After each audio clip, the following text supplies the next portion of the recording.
Mikolo, papa José, autant la mingi, papa de Niles na TV. Très bien, on a travaillé. Sauf que à ça, les logo mon boué et que yo moni kema la mute aux reproché. D'accord, reproché. Ce qui est comme lobby neti, les hommes à la moto taba retour na ngana koloba o na yebi.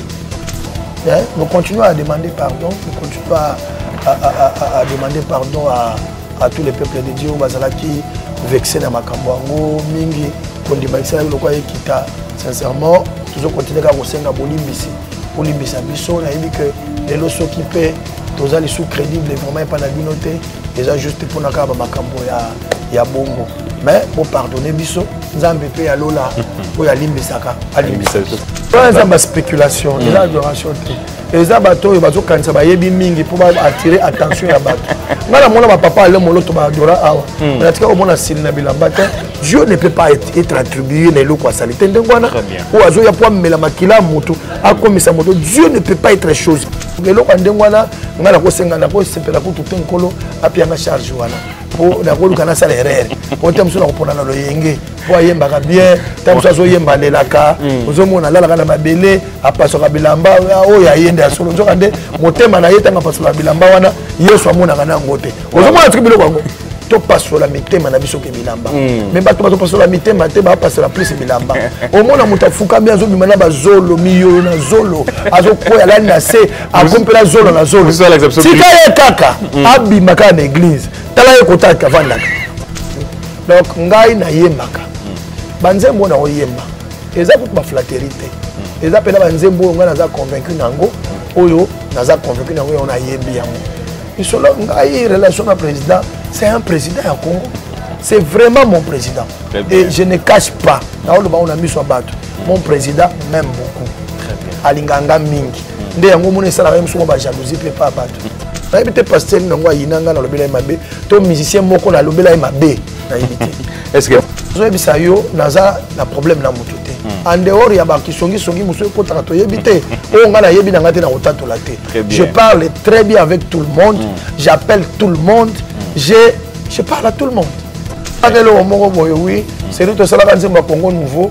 La Silikilaka, Makasi, Bandeko, Basalaka Comité, à Congo Nouveau, Basalaka Rabia, Basali Tro Baluba, Anga, Sepelek Nangote. Et puis je suis passé à la télé, à Lubaki.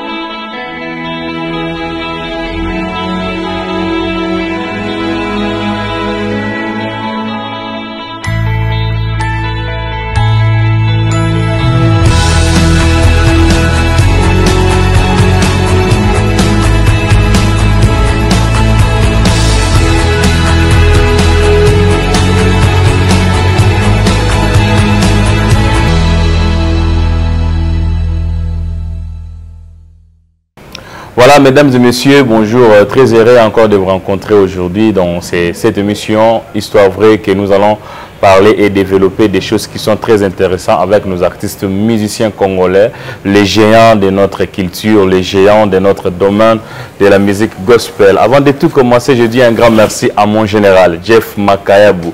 Avec lui, pas trop de soucis. Je sais que là-bas, il y a toujours des bio, des choses bio-naturelles. Donc, si vous avez une santé, santé qui tourne au Keneming Formolte, mais bêta tout répare, mon général, Jeff Makayabou. Restez branchés ici sur votre chaîne BioLife TV. Alors aujourd'hui, nous avons un grand réel plaisir de recevoir ou de visiter encore notre papa, le modèle de plusieurs jeunes, un repère pour plusieurs jeunes.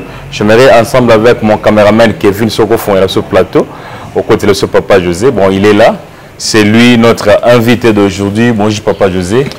Bonjour, bonjour à toi et bonjour à tous les internautes, au Bazota Labiso partout et à TV, Naebi. Ah ouais, ouais. Donc, Nzambe Apambola, pasteur Brian, apôtre, je l'aime trop, le prophète Brian, Apambola, église Mobimba, Parlement céleste. Merci beaucoup papa pour l'accueil. En tout cas, nous avons essayé de dire qu'après Awa, il y a à boire et à manger à travers votre solo. Papa José, l'autre hier, dans l'émission il y a Histoire vraie.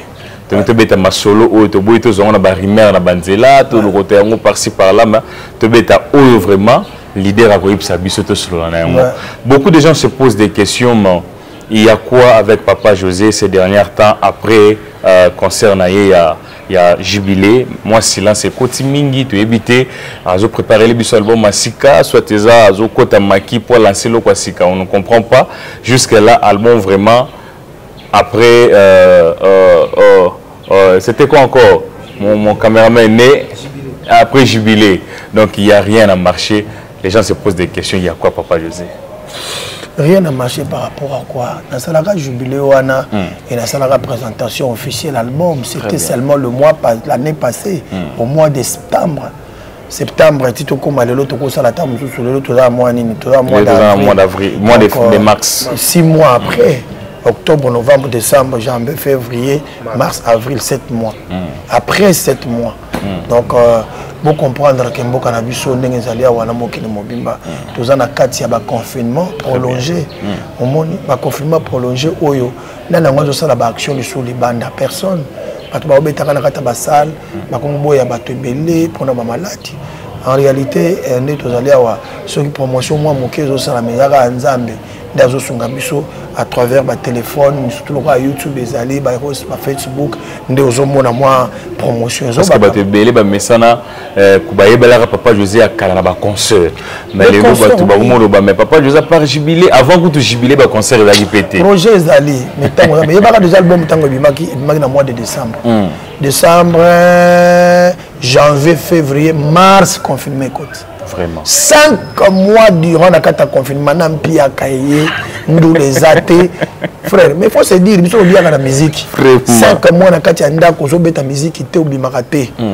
C'est grave pour Nabiso. Voilà, donc les gens qui font mon boulot et après confinement, to bimika moi mois, 2 mois boye couvre-feu. Vraiment. Banda ba couvre-feu banda. Alors que biso mouvement à Malam après midi. Donc concert à Malam après 20h. Mariage, tout anniversaire, confiné. Donc ça veut dire secteur de la musique, il faut se dire que c'est un secteur très confiné. Les gens ont un paquet. Les gens ont un paquet. D'ailleurs, ça la action na mbongo na. Mais si vous avez un mbongo lelo na musique, na niveau makambo est comme boy, et comme très difficile, je vous dis, pour la un mbongo na musique. Dans ma concert les athées et l'autre les athées activité makasi les athées. Alors nous tolia à la musique wana et quand toutes ces choses là les athées on va nous capable d'engager dans ça la mouvement nini parce que va ça la ngona mbongo ozomona ba sponsor pe na mboka na biso ba kimba bazala kate bato bazala ba mécène te ko ça sur moi concert la pesi mbongo ça la concert bazala ka lisute. Donc toujours souffrir vraiment makasi dans secteur na biso pour dans le confinement oyo et puis tout ça la mécène. Donc c'est normal que bandeko ba mona moi ba vie moi absence mais dans l'église to kenda na biso mais ba action amine en tout cas et senga ba mbongo ebele voilà. Alors Papa José toujours un mouké avant de développer dans ma solo toujours un mouké na Etali jubilé en tout cas aux artistes te félicite à mingi et à vous il y a Papa Franck comme on vient de le dire même avec mon frère qui était là Papa Dadi tout le bino pas na bino tous na facilité ko yamba bino même na 2 heures sur ko bien na téléphone secrétaire azaté donc azaté que vous secrétaire mais quand même tu as cet amour là il y a roiba ko honorer ba petit frère ba jeune bazua na sima par rapport il y a d'autres artistes maintenant na 50 ans na nengo vivre na carrière musicale qu'est-ce que tu as gagné comme motivation ou encourager ma petit frère au bazua na sima non musique na 50 ans na sali na carrière nanga voilà ce qui m'a payé na l'habité 50 ans carrière musicale hein? Mais papa j'ai fait 50 bon 27 ans la carrière donc qu'est-ce que tu peux dire na ba frère au bola na biso lelo motivation ezanini ba bénéfice na ngwe ezanini. OK donc on a eu ça bandeko yango moninga lingaka mingi te koloba ba passe. J'aime encourager le jeune talent que Mzelango Isa, mais il faut qu'on soit là, c'est un travail noble, mais qui demande vraiment beaucoup de sacrifices. Donc, on a 27 ans, on a ce que j'ai gagné en termes de matériel, mais on a 27 ans, le Seigneur nous a bénis. À Pambolibiso d'abord quoi? Les longs colo a pesé une famille Mokil Mobimba, dans une famille monde entier. est-ce que nous sommes kita bayibi qui sur le frère José Nzita même ata botama na famille moroté mais aoyi yambanga lokola ndeko na ye ça déjà c'est un acquis.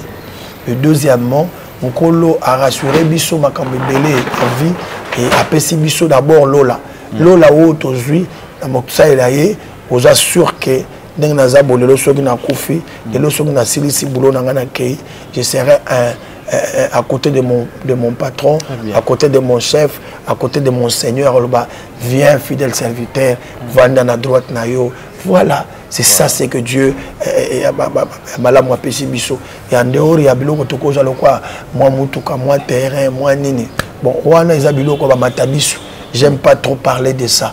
Mais ya malam ezali lelo yo nakolo ba nasali école il y a José Nzita parce que na l'église surtout ça vraiment donc na l'église nous sommes moi José Nzita moko na moki azali wa yemba netinga wa salamo ba phase netinga très bien là je salue directement le frère Jimmy Mouya la voilà donc il est école pena papa José voilà one école na biso ba Jimmy banani bazé belé bazé belé alors nazolinga plus nzambe so salinga grâce ko réunir bango ko sala une école où tu vas nous partager ba idée comment na composera banzembo ndenge ni na lataka bilamba na ngai ba o nyoso balandaka nga wana bazwa idéologie wana comment na sala rapo na banga nzambe comment na sala rapo nzamba inspiré ngai c'est vraiment une école kopesa bango moi moka idéologie na nga ba yeba comment je fonctionne donc nous allons quand nzamba pesa nga mbongo na créer structure wana oyo bato bando ko yokola qui José Nzita. Très bien. Alors papa José na 27 ans de carrière. Mort na biso Congo, tous en mort moto vivre na ba rimer, les tolobi lelo, tolobi la cela histoire vraie. Ba ko finge yaka, ba critique yaka, ba koloba makambo eza euro artiste sali eza rapé belé. Comment on supporter ba émotion na papa José atambola na mituka na katsa nini, papa José atambola bibembe. Nous connaissons bien ces rimeurs. Yo tant que grand, tant que géant, tant qu'un père. Comment gérer ma camoana à 27 ans dans la carrière? Non, mais le Binangaï, tous ceux qui veulent marcher pieusement en Jésus seront persécutés. Très bien. La persécution, c'est un chemin par excellence. Christ lui-même est passé par là. Il a été persécuté, traité de tout le monde. Au monde, de tout le monde. Donc, nous là, le on s'attendait à ça, papa.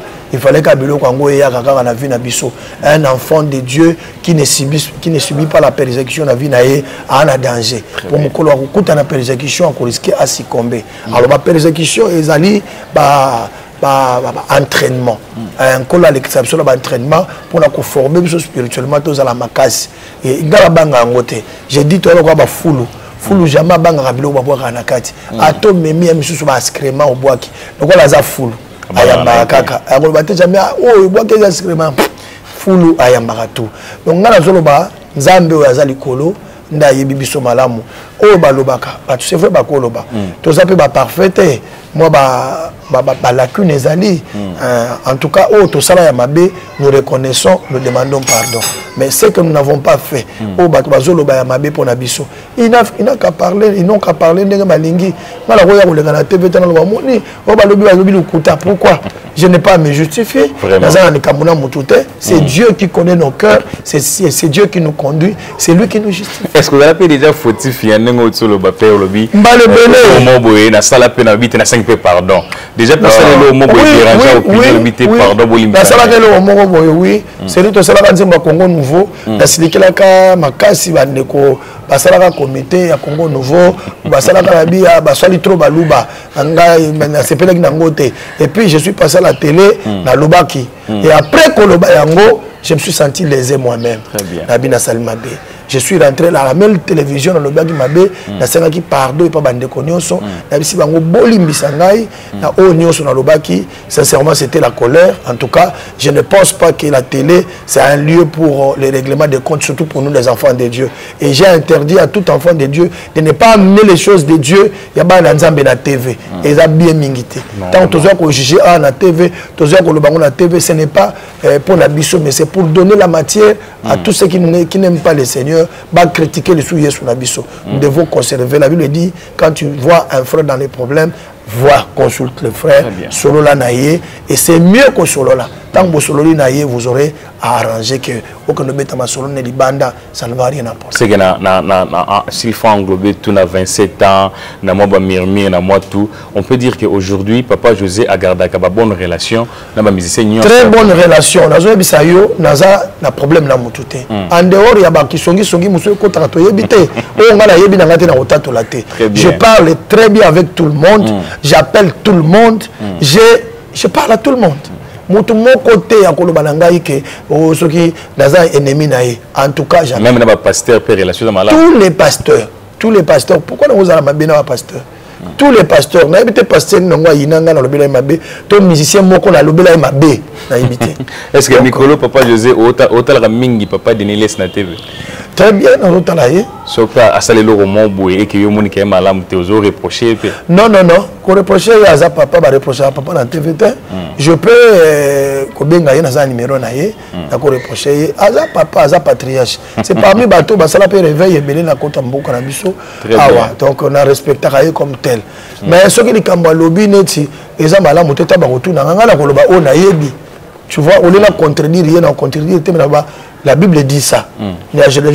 Selon la Bible et selon ngande na monelaka. Parce que chacun de nous a sa manière de voir.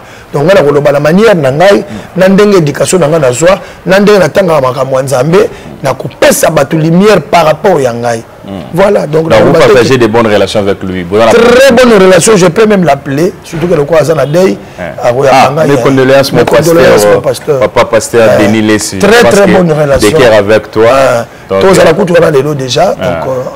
Alors Papa José, na phrase mot lobby très important, votre côté dans ma sur lobby, ceux qui na reconnaître ma ben na sali directement français na pardon. Oui.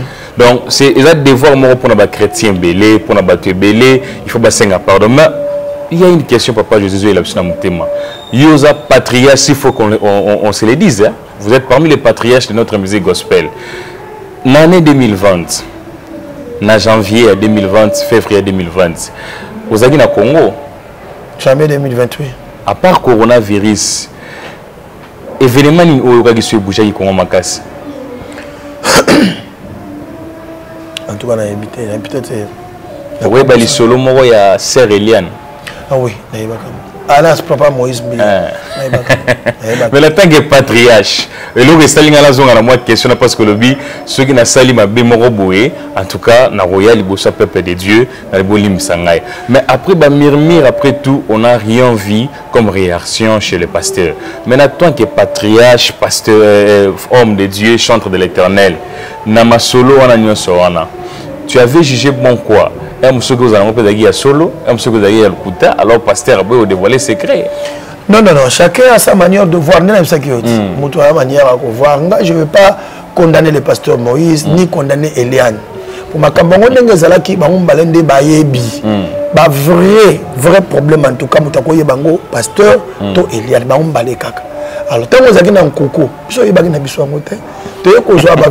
victime, vous avez alors, on a les solos, on a les bandelités, en tout cas. Mais quand même, on a ce peu pour reconnaître que les gens qui n'ont coucou. Les gens qui n'ont coucou. Les gens qui n'ont coucou pour battre, c'est une relation, les gens qui n'ont coucou. Alors, ce qu'il y a après combien de temps il y a pour monarchie, nini. Alors, le coup la monarchie, en tout cas, si les sango. Moi, quand tu sors comme ça, tu as des problèmes comme ça, tu as sauté. Parce que tu allais dévoiler dès le début. Si on a des mauvaises relations pour Nayo, tu allais dénoncer. Si on a dénoncé à quitter, aux élus et yinde comme il solo, après il y a bimisa. Pour que banane ba côté là parce que yo mo zalaki. Donc là le baka pour ngai je ne sais pas qui donnait raison, mais j'ai dit que le Seigneur soit le juge entre eux deux. Mais quand même, tu avais eu les temps, Robin quand même pasteur. Mais pasteur, non, parce que vous avez quand même. Non, pasteur, tu as Robin à Nabiso, mais je ne vais pas dire ça à la télé. Voilà, il y a une relation, Nabiso, tu as Robin, tu as solo, tu as solo là. Mais il y a la colo batte que la TV, c'est Eliane Azamabé, Papa Moïse Azamabé. Non, il y a un rendez-vous, et puis la TV, on est besoin de lobby. Pour ça, la TV, tu as Bangote. Bon, il y a un peu de Bangote, il y a un mabe parce que je ne connais rien de tout ça. Je n'ai pas à ajouter. Zo mon ami, c'est ma bende zaka que kolobela biso makambo yo so vivre. Parce que quand même papa José c'est toujours une question oyo, c'est comme toi na papa Patrice nzamba pombola pour la révélation de tali sakibiso. Quand même ozo mona que ba genre ba publication makambo belé et qui s'appelle musique chrétienne na biso lelo na kati mité ma ba païen. Ça c'est païen moko boyo tuni likambo ya papa José aluma ba papa na ba aventurier bo. Et on te ngato yeba est-ce que et choka bino pe soit boyo ka ngondenge ni tango bozo ba wana. Choc et koya mais on n'en peut rien. Nzambe oyo ayebi ko calculer degré ba choc ayeba que choc ko sa nini koya. Si Dieu voulait stopper ça, il allait stopper que ebimate. Mais le la Nzamba permettait que ebima, Dieu savait lui-même que kobima nango et ko affecter mais ko ça la paix loko te. Ça veut affecter nango batu mais et kiti ko ndima ngate. Moi, je pensais que mon papa José le bidon au nom de tous les artistes congolais, n'a au sein de la bino pardon. Non mais quand c'est pardon to lo baka na biso papa na bika na senga na pardon lo baka so ko lobi que to vexer milimo ya ba na nzambe oui vous avez raison. Oui vous avez raison. Oh to zo bana pour na ba na nzambe to so ko lobela fait. To so ko lobela likabongo ndenge salamaki. Mais pour la ba na nzambe oui tu as raison.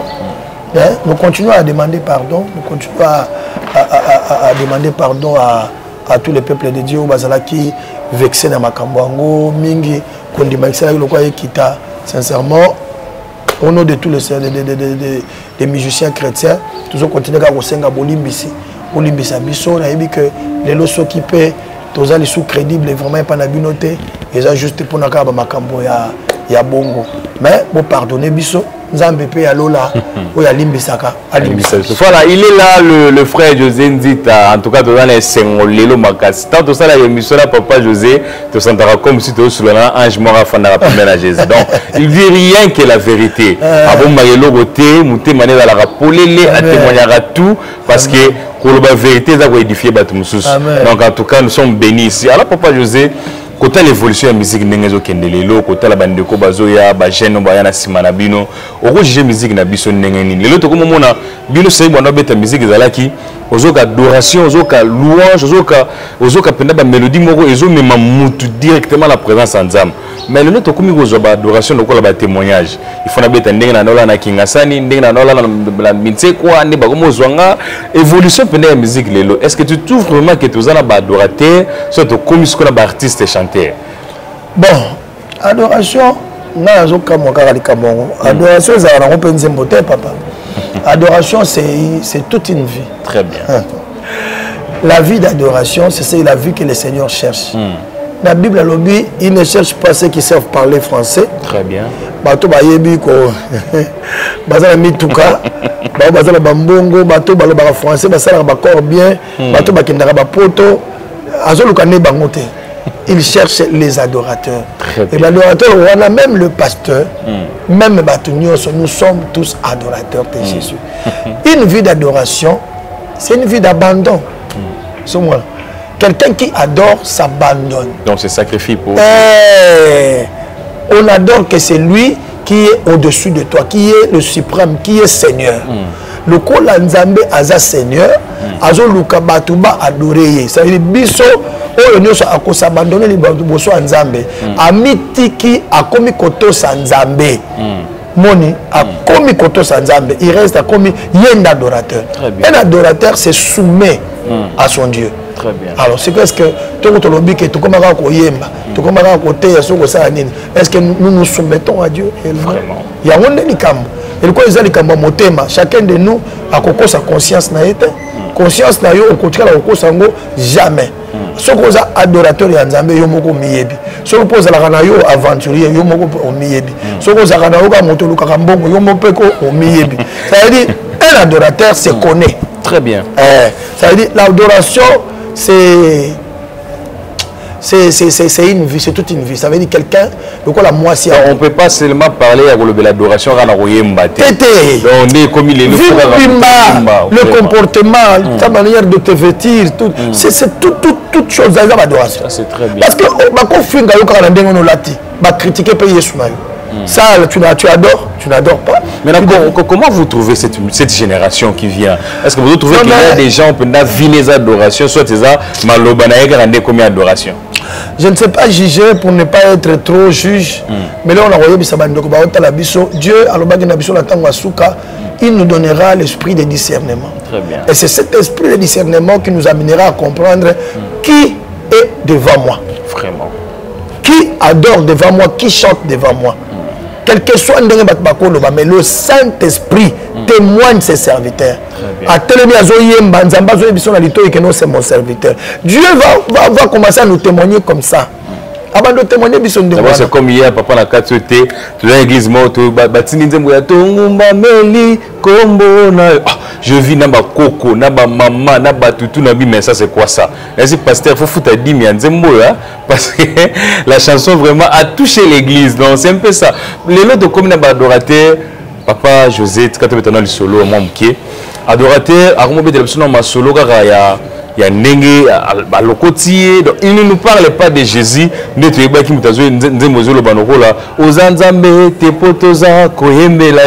sens assez facile à dire d'abord Jésus liboso. Mais le comme Moutazo Mibimisa, Jésus est mort. Nous avons le bon roi Jésus, mais la personne de Jésus. Non, mais ça, les Camerounais, Monto. Nous sommes une église. Et l'église, c'est la femme de Jésus. Très bien. Je comprends très mal que ma femme ne sache pas interpréter mon corps. Non. Si vous avez des choses, vous avez des balabala. Vous avez des choses, vous changer ma mitou. Vous avez des choses, vous avez ma femme à moi. Mais la femme qui ne sait pas, qui ne connaît pas son mari, ce n'est pas une femme. La femme, l'église est censée connaître Jésus dans son entièreté. Dans mon bimba ya Jésus Christ. Bon, biso tozali ambassadeur ya Jésus. Tozali to sala ka Yesu promotion. Biso nde to teka ka Yesu. Mais comment tu peux vendre un produit sans connaître ses produits? Très bien. Zimona sikoyo. Donc nde nazali awa ngande mwasi ya Yesu. So balimba luka Yesu azate batuna ranga mwasi na ye. Comment ton mari se porte? Ngam na Yesu bango Jésus se porte bien. Jésus alingara boye, Jésus alingara boye. Tozali ba amis de l'époux et nous sommes épouses de Jésus-Christ. Alors, yango moni Bible zoloba na Isaïe, cette femme ces jours-là saisiront un homme. Ba lobanine. Là tsabiso kaka.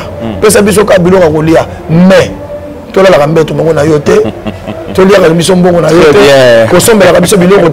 nous voulons seulement porter ton nom. Ah non.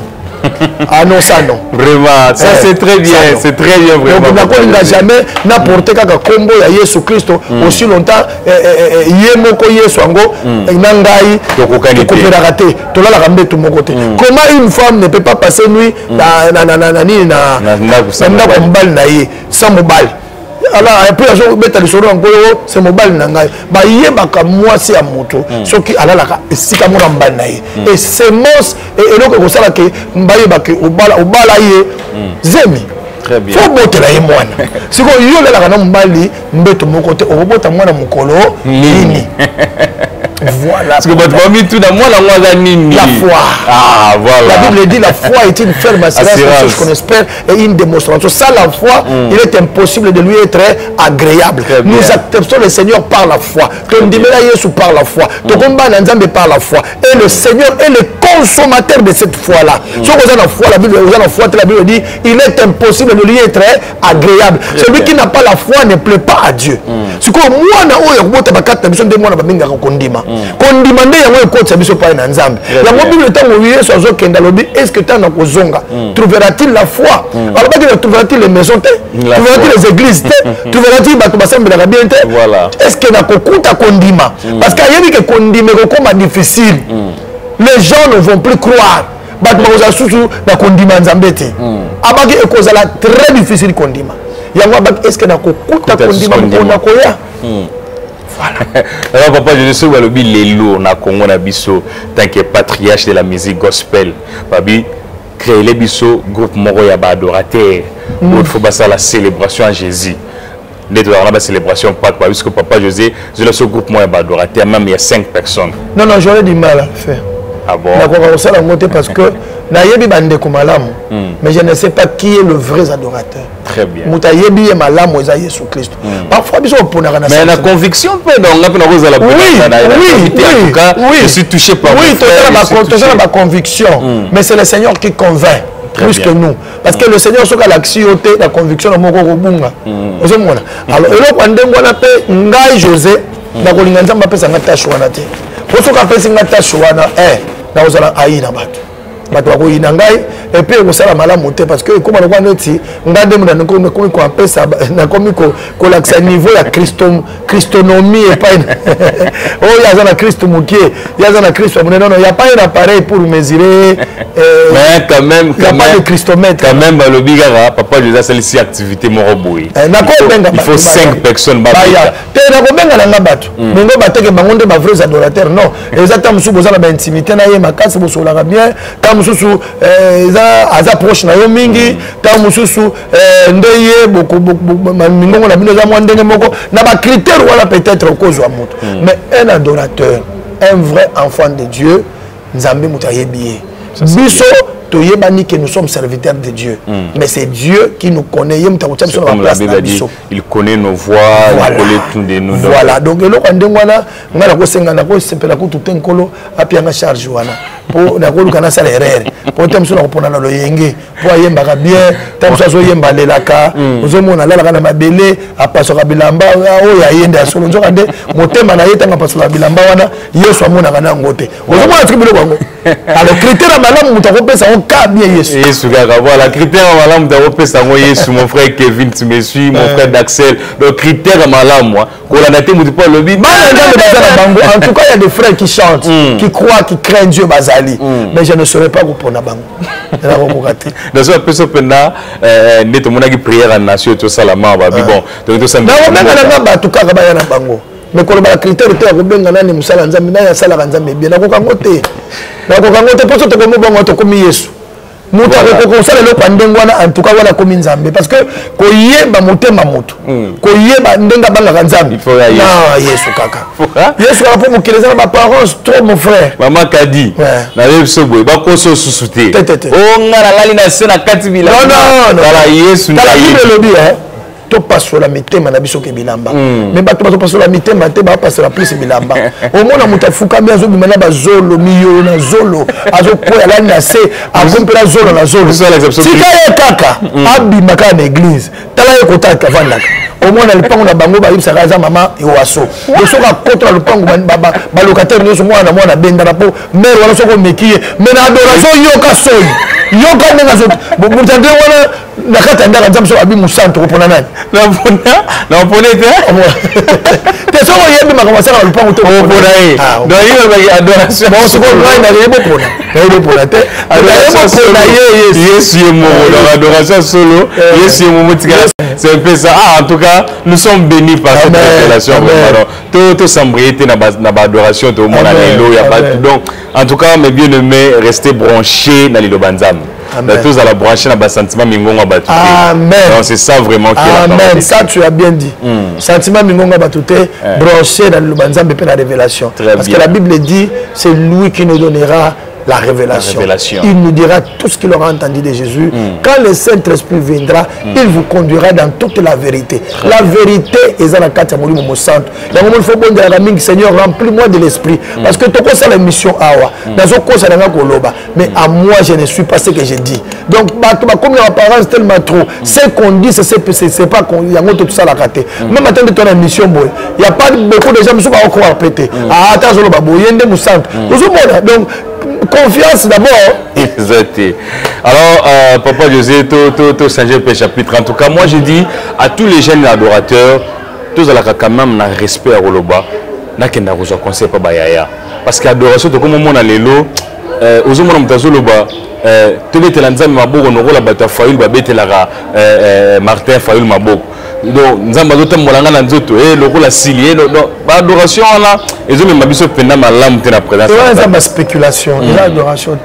Les abattoirs, ils ont pour attirer l'attention à battre. Moi, mon papa, il m'a adoré. Il a dit que mon s'il n'a pas d'abord, Très bien. Sili d'abord. Sili y a un élément très sale. Ce qui a côté mouton en zone, on a dit mouton faut soit mon soit la camion à Sili. J'étais sale. Très bien. C'est très sale. Et puis Sili dans zone mouton, aya rapport benda makila. Et puis tant que benda makila wana, azo injecté ba microbe.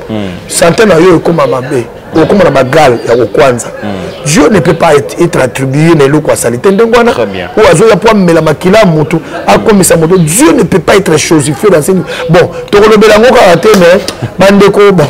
Zambé moura sungabiso. Alors papa José, tu connais mon frère Kevin qui me signale que nous voulons chuter vers la fin, mais petit à petit, tu es dans le solo, il y a Congo nouveau. Même si le Congo nouveau, tu connais quand même. Il y a Congo monsieur ce Zoya Kalami. Et c'est déjà. Il est déjà. Congo pays prophétique. Congo pays prophétique. Et c'est déjà dans l'Anzela. Il a déjà contre. On a certaines saisons les cas sur la télévision, monsieur les cas si on battait belé, mais on a tout na question papa José.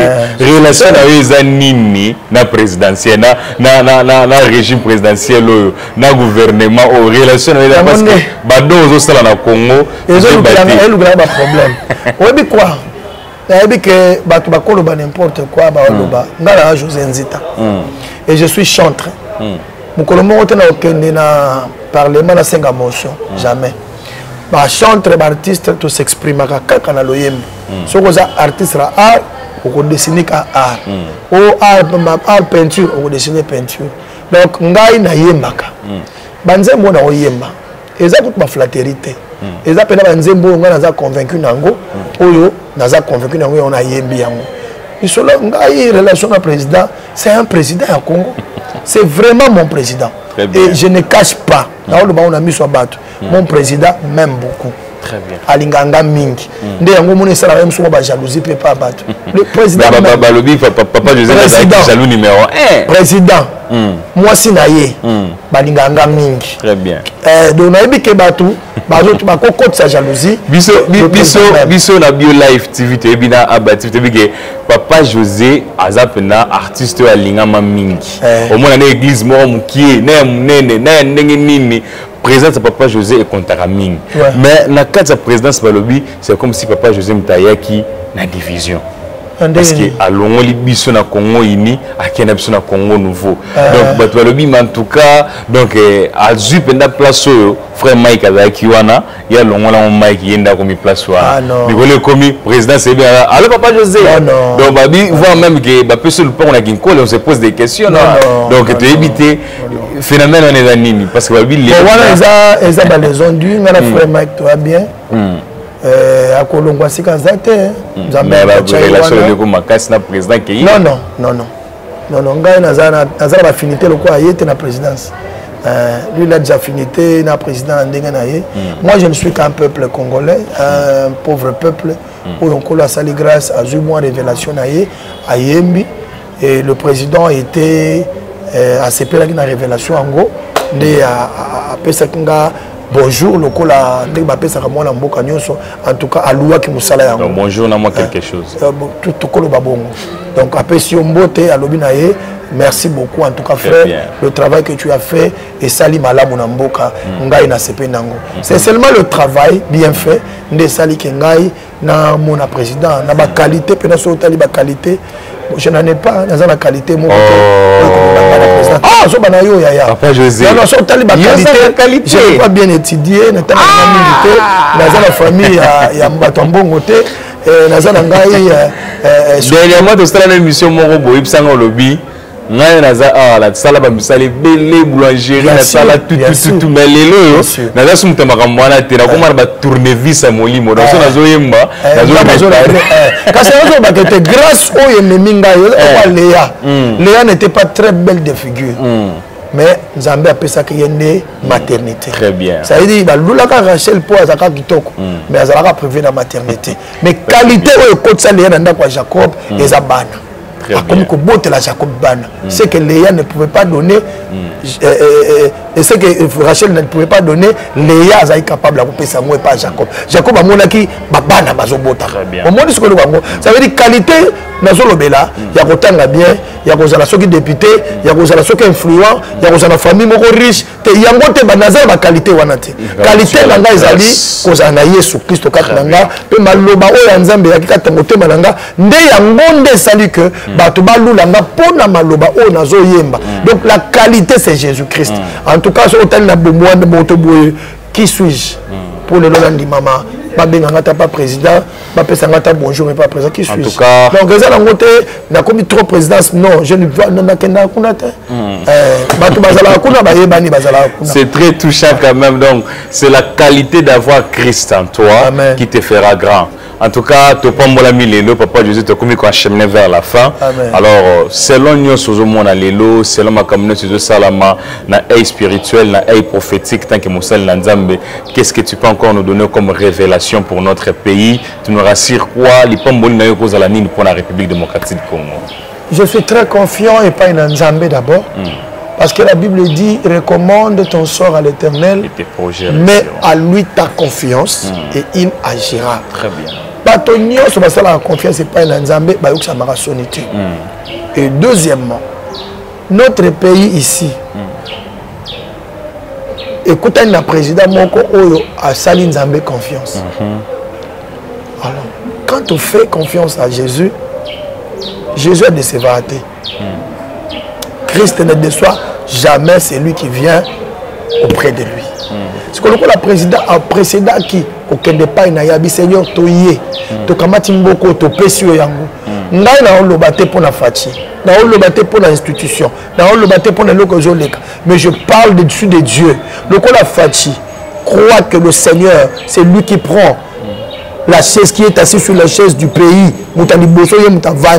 et c'est lui qui est en train de conduire notre pays. Confiance au Mokonzi Mboko à Saleli Nzambe. Yango te longi saye. Très bien. Yangonde ko longi saye. Très bien. Na lobi bien yangonde ko longi saye. Siko Nzambe a kolonga te, le président kolonga te pourquoi? Je dois prophétiser que positivement dans Mboka. Je suis optimiste que Mboka Oyo eza Mboka ya kofinga lisuti. Eza Mboka ya kosala ngo baje pamba pamba lisusu te parce que eza ka na fati te mutazawana na likolo fati ya Jésus Christ. Très bien. Yango moni na sali confiance oyebi et le que je séduire Ngamaka c'est pas président, c'est parce que chaque discours à Zosala il ne cesse de proclamer le nom de Jésus. Très bien. Chaque discours à Osala, il ne cesse de nous donner un mot. Il y a Biblia. Ah, ça me fait bien. Parce que dans 50 ans, je vais vers 51 ans, dans le discours, il y a Nzambe na présidence. Na olo bango ngai. Exactement pour na banga mutu. Na solo bango bongo. Na tikali ko mona discours mon côté na présidence. Na mona discours kaka na monoko ya président Fati. Ya na solo ba Nzamba pambola ye. Donc on a Nzamba tika ba oya yete Nzamba protéger. Et na solo ba ke mutu moko ta osimba ye. Na au moment Nzamba bongsi mutu mo osimba zate parce que il est préservé par le Seigneur. Pour Nzamba ko linga pété ayoka soni. Donc on a ça sali Nzamba confiance. Nzamba pas ko bomba ye. Voilà. Merci beaucoup. Voilà, nous enchaînons vers la fin. Nous sommes arrivés vraiment à la fin de notre émission. Alors, Papa José, projet, actualité, Nino Bananzam, Barotikala Nango, concert, album, moto, Nineza, na préparation calamité. Non, mais toujours bon, ça, ça qui banda album, mais bimiska, titre, misa, toi, clip, nous savons que l'argent fait défaut. Sincèrement, au nom de Jésus, nous manquons de l'argent. Donc, nous avons ça, la clip, nous sont 9 clips pour Anna. Pour te relancer sur la promotion de l'album parce que l'album est bien certes mais alors qu'il y a 12 chansons comme ça là tous les 9 chansons à la disposition et je sais que alors toujours ça mais après ça va possibilité afin que l'album Oyo soit place nango na kati ya mboka na biso. Moi je sais eza quand même na bato bolanda biso depuis les États-Unis, France, partout. C'est notre artiste, notre père, notre repère. N'hésitez pas. Pour le bater au croise à la présidence, c'est cadeau ko ça m'a loba. Non non non. Non, la présidence, la présidence n'est que pour les Congolais. Très bien. Je n'ai pas un poste de la présidence. Président Tchanga. Très bien. Donc, je suis seulement aimé par mon président. Il m'aime comme il aime tous les peuples congolais. Tous les peuples congolais. Ouais.